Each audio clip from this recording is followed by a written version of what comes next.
Hola querido auditorio, los saludamos nuevamente en una mesa más de este canal Atnausia TV. El día de hoy me encuentro con Rafael de la Garza Talavera y Héctor Os Morales. El día de hoy vamos a trabajar un poco sobre los últimos acontecimientos que se están viviendo en la región de Europa, particularmente centrados justamente en todo este ambiente de cambio de poderes hegemónicos. Hemos hablado ya en otros episodios sobre ese nuevo proceso de multipolaridad en la cual obviamente países como Rusia, como China, como Irán en Medio Oriente también han tenido un papel preponderante, digamos, en la modificación de todas estas dinámicas políticas. En las fechas recientes, además de todo el conflicto que estamos viendo aún en Ucrania, donde Rusia ha avanzado un poco sobre la región cercana a Odessa, también tenemos la reelección, obviamente, de Putin y todo este proceso, digamos, europeo de reacomodo, digamos, de las principales potencias. En ese entorno también tuvimos hace una semana y todavía en curso la visita de Xi Jinping, presidente de China, en toda la región europea. Ya se reunió en Francia, ya se había reunido antes con Olaf Scholz de Alemania. En este momento está en Hungría y también pasó por Serbia, ¿no? Entonces, estamos viendo todo un proceso de reacomodo de las alianzas en las cuales, bueno, las voces principales de Europa, por ejemplo, Ursula von der Leyen, pues ponen el grito en el cielo, ¿no? Por todo el poder y toda la capacidad que China y Rusia están teniendo, digamos, en el plano europeo. En este sentido, Rafael, Héctor, ¿cuáles consideran que serán algunas de las claves principales que tenemos que atender para entender lo que está pasando en Europa, ¿no? Con todo este proceso. Putin ganó con una amplia mayoría, evidentemente, en las elecciones, y los líderes europeos pues desconocieron, ¿no? Llamaron a que nadie vaya a su presentación. Zelensky obviamente reiteró esto. ¿Por dónde creen ustedes que va, digamos, este reacomodo? ¿En qué momento en particular estamos con el reacomodo en Europa? Sí, Héctor, Jesús, un gusto estar aquí con nuestro auditorio en un programa más de La Náusea. Mira, yo empezaría con una frase que pues, yo sé que puede ser así exagerada, pero la Unión Europea ha muerto, ¿no? No anda de parranda, no se fue, está muerta. ¿Por qué?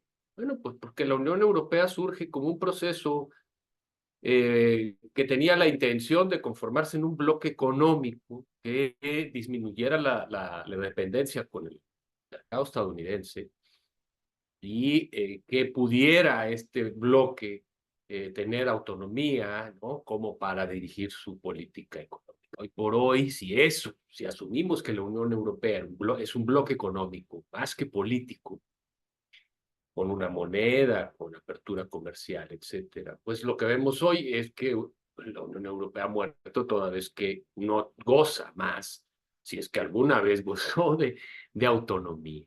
Hoy lo que vemos, pues como decía el presidente de la Unión Europea y otros, es una subordinación, ¿no?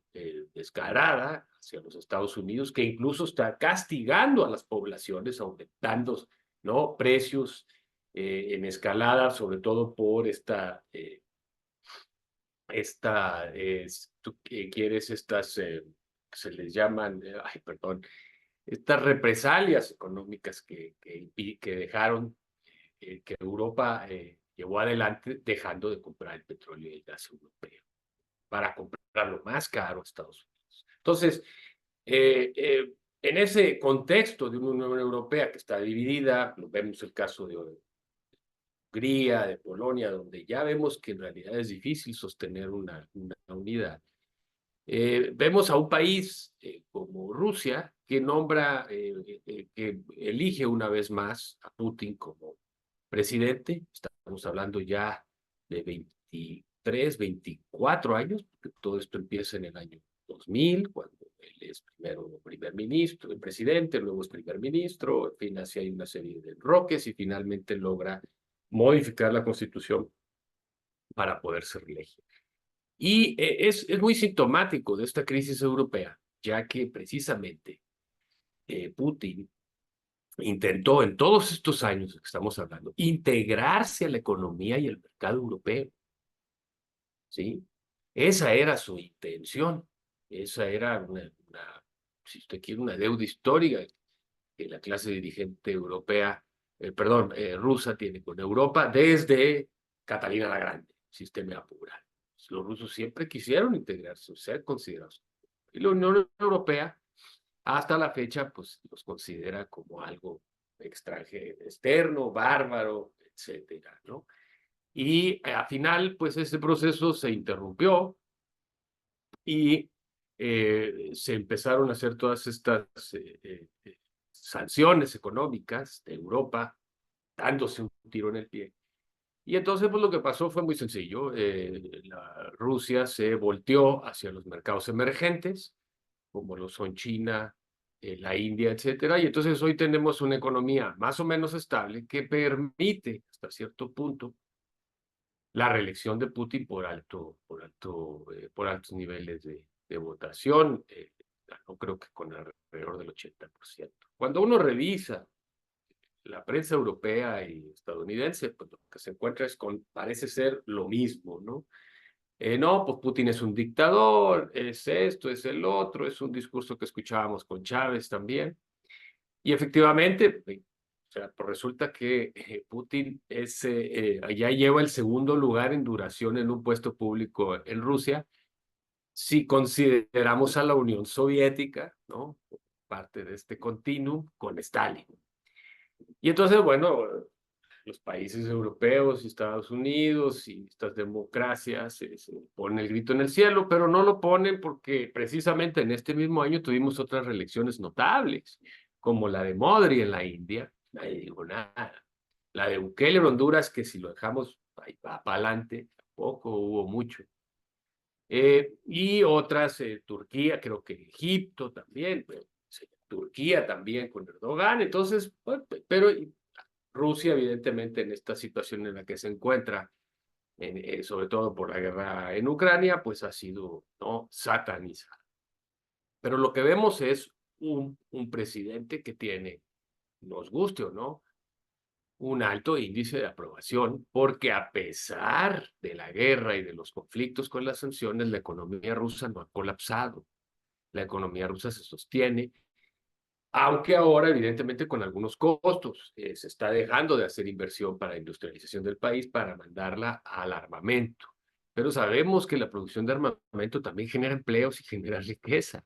Entonces, digamos que efectivamente hay ciertas cosas que se habían planeado en términos de desarrollo industrial y tecnológico que son detenidas por la industria armamentista. Y por el otro lado, pues la Europa ha estado señalando a Rusia con la idea del expansionismo ruso, ¿no? Que es, insisto, algo que está en el imaginario europeo desde Catalina, ¿no? Y viendo algunos programas un poquito más equilibrados, ¿no? De analistas que conocen la situación rusa y que han estado ahí, dicen lo que menos quieren, sí, es una expansión, como en su momento lo tuvo Catalina y los gobernantes e inclusive también la Unión Soviética, ¿por qué no decirlo? Entonces, lo que vemos es básicamente que Putin lo que quiere es asegurar las fronteras rusas y mantener autonomía frente a Europa y frente a los Estados Unidos. Y eso es algo que para los rusos es muy valioso. Se habla mucho de democracia, pero se olvida que la Unión Soviética y después la Rusia, pues, no hubo experimentos democráticos al estilo occidental. Entonces, no estamos hablando de democracias desarrolladas, lo que estamos hablando son de sociedades, ¿sí?, que lo que quiere, como todas las sociedades, es estabilidad, independientemente de si se tiene un gobierno autoritario o no. Entonces, no podemos pensar que esta visión de democracia que Estados Unidos y Europa promueven, aunque no respetan, ¿no? Sea, digamos, lo que los rusos quieren, ¿no? Navalny no representaba a la mayoría de la población. Entonces, esto tampoco ha generado una crisis. ¿Qué se espera? Con esto termino. ¿Putin se querrá reelegir otra vez? Bueno, pues esto va a depender mucho de Ucrania. Si resuelve la situación en Ucrania, y no estamos hablando aquí de una paz duradera, porque eso va a ser más complicado, pero si la resuelve y logra mantener las nuevas fronteras, sobre todo en el Donbass, probablemente él sienta que su legado, ¿no? Porque recordemos que también recuperó Crimea, ¿no? Todo lo que después Sebastopol y todo, que es una salida fundamental para. Es decir, si él logra garantizar en términos geopolíticos estabilidad política y económica para Rusia, él podrá entonces dar un paso atrás, ¿sí? Pero esto dependerá mucho de Ucrania. Entonces, lo que tenemos es algo que a la Unión Europea le afecta, le pega muy duro, porque Rusia, perdón, no está de rodillas, ¿no? Y no está de rodillas en parte por la habilidad y el pragmatismo de Vladimir Putin, independientemente de la opinión que tengamos y si somos demócratas pro-yanquis o no lo somos. Lo que vemos es que sosteniendo además una guerra con sanciones, logró ganar una elección. Es que no hay oposición. La oposición no va a ganar, la oposición no va a ganar, como tampoco va a ganar en Venezuela. ¿Por qué? Porque a pesar de todo, en sociedades que no son altamente desarrolladas, ¿sí? Los gobiernos autoritarios tienen continuidad histórica porque la gente los pone. Y si eso es antidemocrático, pues entonces no entiendo nada, ¿no? A final de cuentas, usted puede votar por su domador, ¿no? Y no, evidentemente va a usar la autoridad, e incluso en contra de las ideas o de las propuestas que usted tenga. Entonces, yo creo que Rusia ha dado un paso adelante, a diferencia de lo que vemos en Europa, con crisis, sobre todo en el conflicto en Gaza, el genocidio en Gaza, y además con perspectiva económica en términos de su relación con China, con la India y en menor medida con Turquía y otros países. Entonces no vamos a ver un colapso económico. Y mientras eso no suceda, en términos políticos, Putin va a tener, ¿sí?, fuerza para poder seguir adelante. Nos cuesta trabajo pensar que alguien que no se somete a estas ideas democráticas occidentales puede en realidad estar haciendo un gobierno que mantiene estabilidad y que mantiene orden, ¿sí? Y nosotros desde acá afuera podemos decir, no, no, pues ustedes no saben lo que está pasando al interior de Rusia. Bueno, pues si usted revisa, ¿no? Y checa datos macroeconómicos, checa cuestiones políticas, etcétera, pues no vemos una catástrofe. Y termino con esto. No olvidemos que Rusia es un país capitalista. No lo olvidemos, por el amor de Dios, porque luego todos seguimos, no, cuando escuchas a estos analistas de Occidente, pues siguen como en la dinámica la Unión Soviética y el comunismo, y no es así. Es un país, ¿sí? Capitalista, plenamente capitalista. Y en esto Putin no deja duda. Él no quiere regresar al comunismo ni de relajo. Él quiere mantener y fortalecer relaciones económicas capitalistas en su país. Entonces, eh, la verdad, más allá de, insisto, de lo que usted piense que es la democracia, pues aquí lo que tenemos son elecciones, ¿sí? Controladas. Usted dígame dónde las elecciones no son controladas. Dígame dónde, te digo. Entonces, al final, yo creo que esto es un clavo más en el ataúd de la Unión Europea, porque la Unión Europea quería apoderarse junto con Estados Unidos de los recursos naturales de Rusia. No pudo. Y es por eso que ya están inclusive dejando de apoyar a Zelensky y a Ucrania, que era esta guerra proxy para debilitarlos y quitarlos de la competencia. No lo van a lograr. Entonces esto, insisto, es un clavo más en este conflicto que la Unión Europea está aplazando, pero que tarde o temprano tendrá que enfrentar, y entonces veremos si la Unión Europea tiene futuro. Yo creo que no lo tiene. Y sobre todo, si lo que estamos viendo es que esa Unión Europea y estos países están teniendo precisamente diferencias en términos de su relación con Rusia. Ese es el punto. Entonces, mientras Rusia se mantenga estable, con un gobierno estable y con relaciones más o menos estables, sí, producción de energéticos, va a ser muy difícil que una Unión Europea desunida lo logre poner de rodillas. Más bien parece lo contrario. Pero bueno, eso lo dejo Claro. yo para lo Y que viene. al respecto justamente, Rafa, hemos visto, ¿no? Las declaraciones, por ejemplo, del presidente francés en torno a la guerra en Ucrania, amenazando con enviar unidades. Solo para que se den una idea, las unidades que Francia quiere enviar cubrirían cerca del 10% del frente de guerra en Ucrania, así que evidentemente no tendrían la capacidad de hacerle, digamos, hacer cambiar la dinámica de la guerra, ¿no? Pero en ese sentido, Héctor, ¿cuál es, digamos, el panorama en torno a las posiciones europeas respecto a Putin y respecto a China, respecto, digamos, a todos estos cambios en el proceso, digamos, de construcción, digamos, de alianzas políticas? Claro. Sí, a mí me parece interesante abordarlo como lo hace Rafa, pensando precisamente en lo último que comentas, ¿no? Tenemos noticias de que no solamente ha estado Macron, el presidente francés, durante las últimas 2 o 3 semanas, anunciando que en cualquier momento podrían ir tropas suelo ucraniano, sino que hay reportes de que ya las hay. Ayer, antier, el primer ministro británico anunciaba que Ucrania puede usar las armas proporcionadas por el Reino Unido para atacar directamente a Rusia, algo que fue tabú, digamos, desde el primer momento de que inició la operación militar. Entonces, sí, el expansionismo de Putin y demás, pues probablemente es expansionista, sí, pero recordemos que la OTAN, que esa es la otra parte que falta en el análisis, no solamente la Unión Europea, sino la Organización del Tratado del Atlántico Norte, se ha expandido en el doble de su tamaño original, ¿no? Y no en los 40, no en los 50, no en los 60, cuando todavía estábamos en un contexto de Guerra Fría, sino en el propio siglo XXI.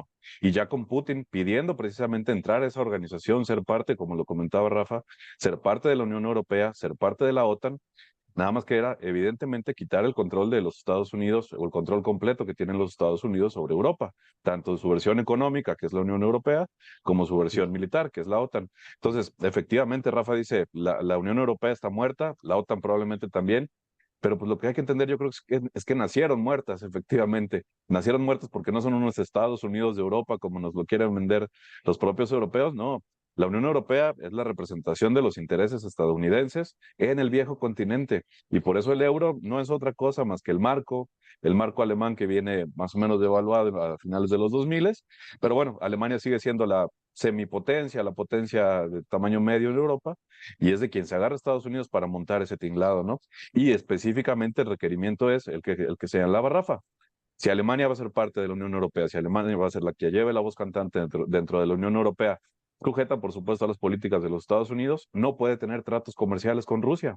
Y eso es lo que han venido tratando de romper desde hace 20 años y que lo logran más o menos de forma efectiva, aunque los reportes por ahí dicen que se sigue comprando gas ruso, porque es inevitable que lo sigan haciendo los países europeos. Dependen económicamente de ese gas porque el estadounidense sale mucho más caro. Claro que ese era el negocio desde un principio, ¿no? Entonces, hay un Perdón, expansionismo Héctor. Sí, triangulado. De hecho, parece ser que entre otros peor países, y tantito, India sí. lo compra y luego va y se los lleva a los europeos. Es el colmo del cinismo y de la mentira, ¿no? Pero bueno, No, y sí, como, de y como acuerdo. decías, Rusia es un país no solamente capitalista, porque, bueno, capitalista podríamos decir que, pero es un país neoliberal donde los haya. O sea, el régimen de Putin fue un régimen, o es un régimen, o al menos hasta antes de estos últimos años, es un régimen de amiguismos, de compadrazgos, de fomentar grandes paraísos fiscales, como lo son, qué sé yo, Wisconsin en los Estados Unidos. Es un país con muy pocos impuestos. Imagínese el tamaño de Rusia y tiene un PIB similar, muy similar al que tiene nuestro país, al que tiene un país como México, ¿sí? Con más población, etcétera, etcétera, pero usted imagínese más o menos la situación de México, guardando las distancias, que aquí no estamos pudriendo de calor y allá a lo mejor es un poquito más de frío, pero guardando las distancias son economías más o menos similares, neoliberales, con amplias desigualdades sociales, pero efectivamente lo que estamos viendo es que esa forma de economía se mantiene impulsada en buena medida con las relaciones con China. Bueno, de nuevo, guardando las distancias, son también lo que nos ha mantenido a flote en los últimos años, ¿no? Todas esas inversiones que han llegado de China, con el famoso nearshoring y demás. Entonces, sí, bueno, preguntaba Jesús sobre la reacción de los gobiernos europeos. Digo, yo me acordé de las últimas declaraciones del cuentito de Pedrito y el Lobo, ¿no? Están gritando, ahí vienen los rusos, ahí vienen los rusos.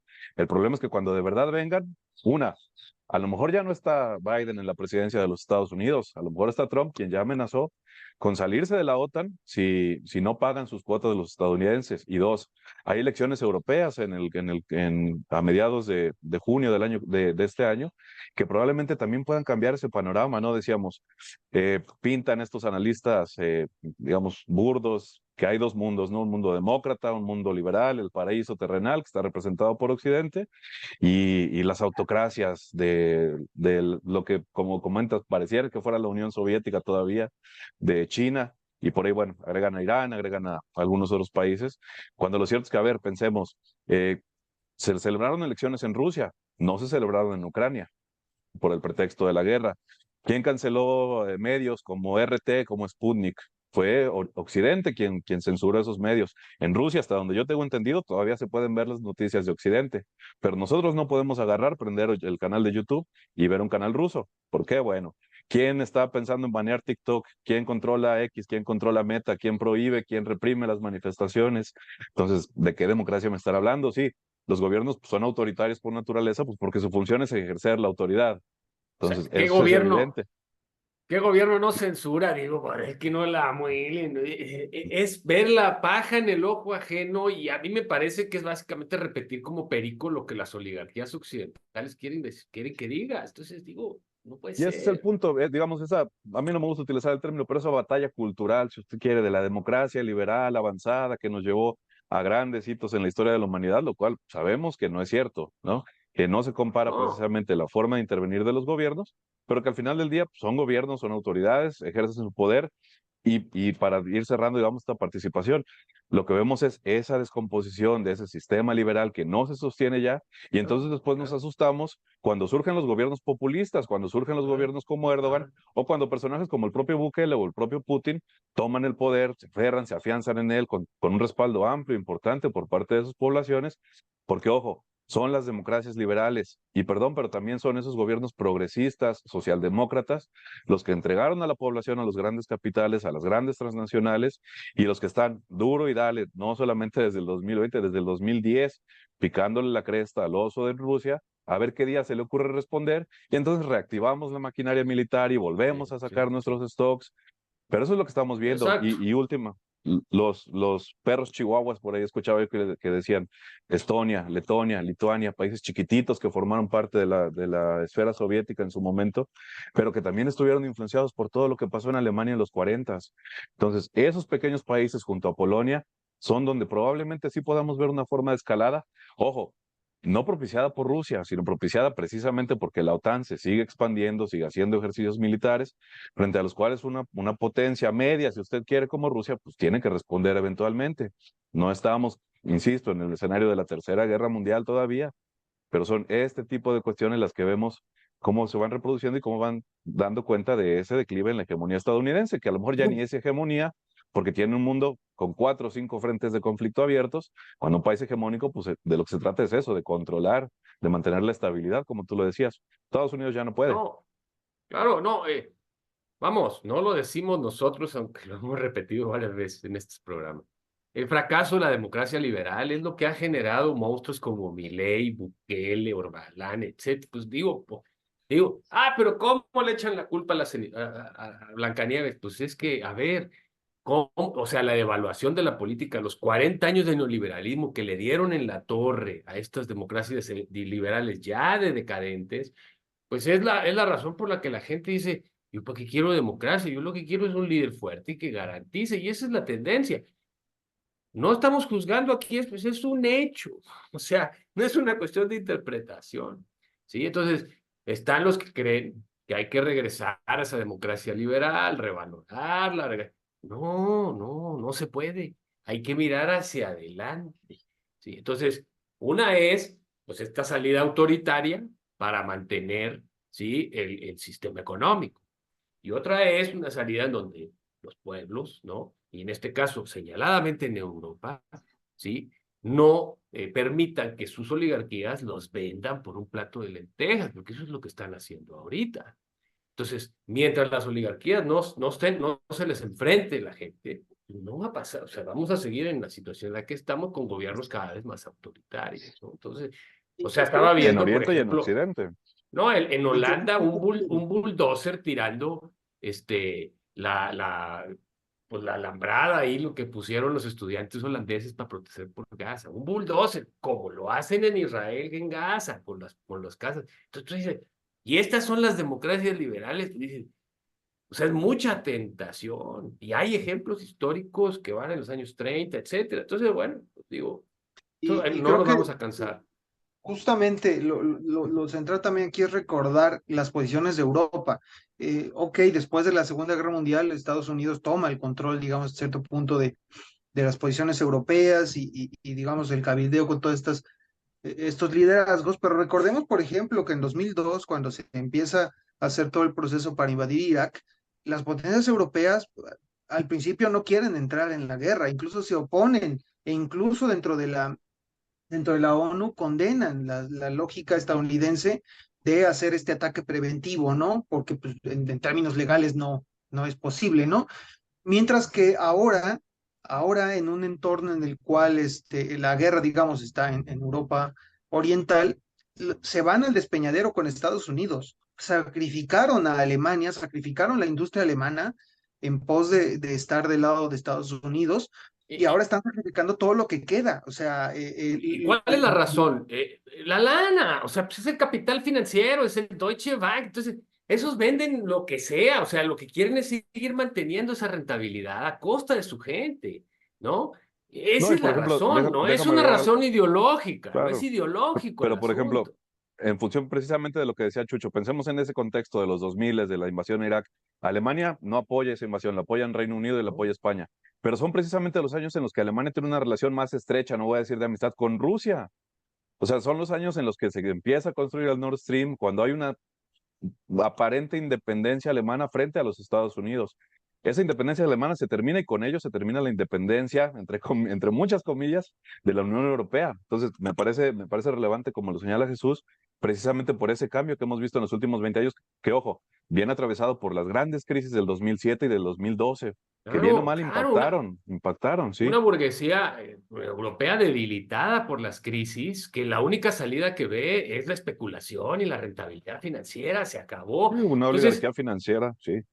exacto, o sea, es cierto, hubo un momento en que Europa dudó, sobre todo Alemania, y lo mencionas clarísimo con esa invasión, pero en el momento en que eso no se logra, la marea cambia y entonces vienen todos estos gobiernos, Macron, todos estos gobiernos de derecha, que defendiendo los intereses de sus burguesías, pues dijeron, no, pues vámonos con los Estados Unidos y pues, si no, vamos a perder más dinero todavía.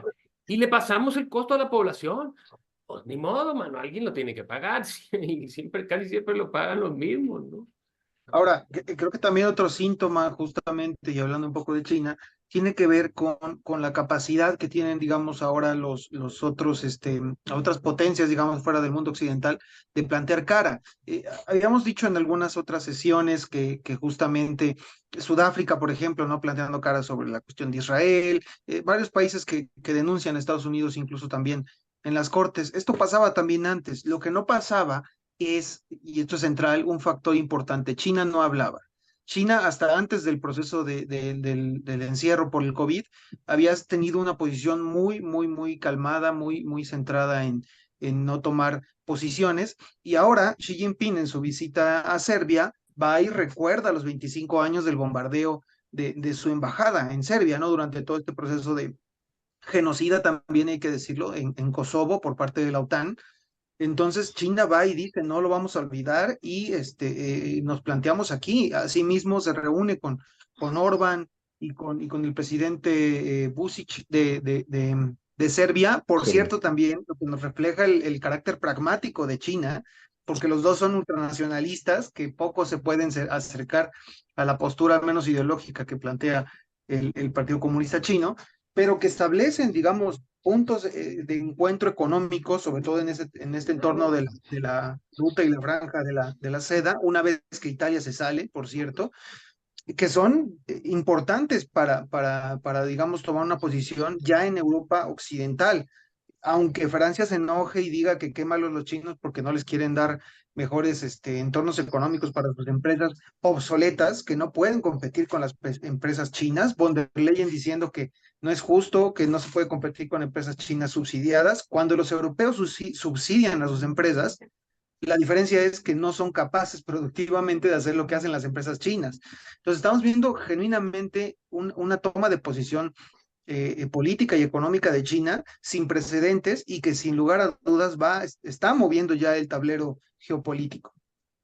Fíjate África, que África, sí, Perdón, África, por ejemplo, ya por fin, después de años de de un siglo de invasión colonial francesa, los franceses ya no están en África. Y sí, evidentemente están los rusos, si usted quiere, con esta compañía de soldados, pero principalmente están los chinos y llevan años ahí haciendo otro tipo de inversiones, otro tipo de intervención. No vamos a decir que los chinos tampoco son expansionistas, lo son a su manera, ¿sí? Pero no ha sido la forma imperial colonial que hemos visto durante los últimos 300 años. Yo creo que esa es la incógnita, ¿no? Esa es la incógnita que todos tenemos y sobre la cual, sí, si quieres, y Sí, cerramos con esa parte de hasta el momento, perspectiva. ¿no? Sí, en todo caso, ahorita por lo que mencioné, esta expansión de la Unión Europea, cuando empezó a integrar, ¿no? Después de los 90 a los países que habían estado, ¿no?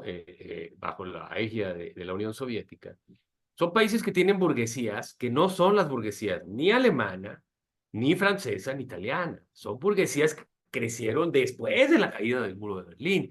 Esas tienen mucho más autonomía y no tienen nada de ideológico. Es business, ¿no? Entonces, esas repúblicas y esas burguesías o sea, tienen una postura diferente frente a China y Rusia, obviamente. Y es ahí donde la Unión Soviética se va a caer, de la Unión Europea, porque la Unión Europea los integró para explotarlos, para quedarse con sus recursos económicos, para utilizar la mano de obra barata. O sea, y son ahora esos países los que están diciendo, no, pues es que, ¿por qué tenemos que quedarnos con esto si estos nos están dando un papel subordinado, ¿no? Que no ha cambiado en los últimos 30 años, más todos los agravios como Sarajevo y la guerra en Yugoslavia, etcétera. Entonces, la Unión Europea se van a quedar los alemanes, los ingleses, los franceses y Los los ingleses se salieron. españoles, los italianos y tantán, el resto así, pues ahí se ven, mano. Y entonces, pues eso es la puntilla, vamos, es la cereza en el pastel, ¿sí? Básicamente por una cuestión de dinero, de rentabilidad, pero también hay que admitir una cierta cuestión ideológica, ¿no? Es un cierto racismo, esta visión de superioridad civilizatoria europea de la que no han podido, mucho menos sus burguesías, deshacerse, siguen viendo el mundo de esa manera. Entonces, pues yo no veo que eso vaya a cambiar a menos de que la población realmente modifique las correlaciones de fuerza en esos países y surjan gobiernos diferentes. Mientras tanto, no. Pregunta, ¿progresismo en Europa? Hombre, ya estaría bien que lo exportáramos de acá a Latinoamérica, con todas las limitaciones del caso. Pero es que dígame usted un país progresista en Europa. No No, es en bueno, Inglaterra, con uh, Rishi eh, Sunak, ¿no? O sea, ya vimos la experiencia de Podemos y vimos cómo terminó. Y Siriza en Grecia, no, algo bueno. similar. O sea, sí. Entonces, Pues sí, bueno, digo, sí.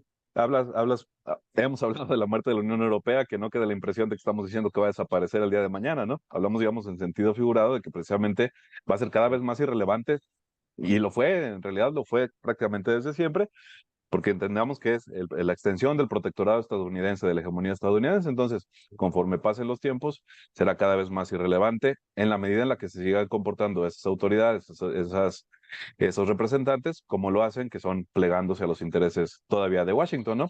Entonces, la pregunta yo creo que sí. es hacia dónde vamos. No la vamos a resolver aquí, tampoco que creo que sea conveniente que quede la impresión de que apoyamos a Putin o de que apoyamos a China a ultranza. No se trata de una cuestión de partidos de fútbol, sino simplemente ver cuáles son las alternativas posibles. Como decía Rafa, hay dos: un autoritarismo recrudecido, populista de derecha, si ustedes quieren, alternativas que puedan surgir de forma popular, o una tercera forma de entender la política y la economía dentro del mismo capitalismo, si usted quiere, pero que venga de una potencia que ya no es occidental, que son las que hemos visto en los últimos 500 años, que venga de otra O forma de sea, entender la cultura, de otra religión. Entonces, pues un veremos. nuevo orden mundial. En realidad esto depende también mucho de la cuestión geopolítica, en el que, porque lo que están aferrados aquí es a mantener un orden mundial que no se puede sostener. Entonces, Sí. tanto Xi Jinping como Putin, y lo está haciendo Xi Jinping ahorita, es la multipolaridad. Señores, aquí no estamos en contra de nadie, vamos a hacer negocios. Este mundo bipolar se acabó hace mucho tiempo. Y esa es una propuesta que para muchos países, los africanos, los países árabes, los países emergentes en todo el mundo, pues es música para los oídos de esas burguesías. ¡Ojo! De las burguesías locales, ¿no? ¿Por qué? Pues porque de pasar a ser un país subordinado, ¿no? Colonizado prácticamente, no digamos África, pues ahora van a poder de alguna manera poner sus fichas como en la ruleta en distintos números, no lo van a tener que poner siempre en el mismo y pagar las consecuencias de eso, ¿no? Entonces, me parece que estos dos acontecimientos profundizan la crisis de la Unión Europea y de la propuesta y de los países europeos, y no es casual que se estén derechizando mucho más esos países, ¿sí? Porque la burguesía no tiene otra respuesta, no puede, en realidad no va a ser la burguesía la clase que resuelva este problema, lo digo no por una cuestión Sin lugar a dudas. ideológica, ¿no? No. No, y Claro. ojo, nada más, Bueno, estos momentos a lo largo de los últimos 500 años, nada más mantener la atención, porque estos momentos de bipolaridad o multipolaridad, en realidad han sido momentos transitorios de una unipolaridad a otra, y es donde han surgido los conflictos, incluyendo, por supuesto, los dos de principios del siglo XX. Entonces, pues, sin duda estar pendientes de todo ello. sí, no, y bueno, y sin lugar a dudas reiterar, ¿no? Los procesos de crisis y de cambio político no son cortos, no son cosa de 1 o 2 años, ya tenemos un tiempo con esta crisis, evidentemente, y se va a extender Sí. muchos más, y bueno, evidentemente no podemos decir cómo va a terminar, pero creo que estas claves, digamos, de análisis son pertinentes, sobre todo para lo que se va a venir más adelante, ¿no? En ese sentido, pues creo que por aquí la podemos dejar. Los invitamos nuevamente a nuestro auditorio a seguirnos en nuestras redes, darle like a este video, compartirlo, suscribirse y también echarle un ojo a algunos de los episodios anteriores que hemos tenido. Ya hemos hablado, digamos, de esta crisis en profundidad en Estados Unidos y en otras regiones, ¿no? Sin más por el momento, nos vemos la siguiente ocasión.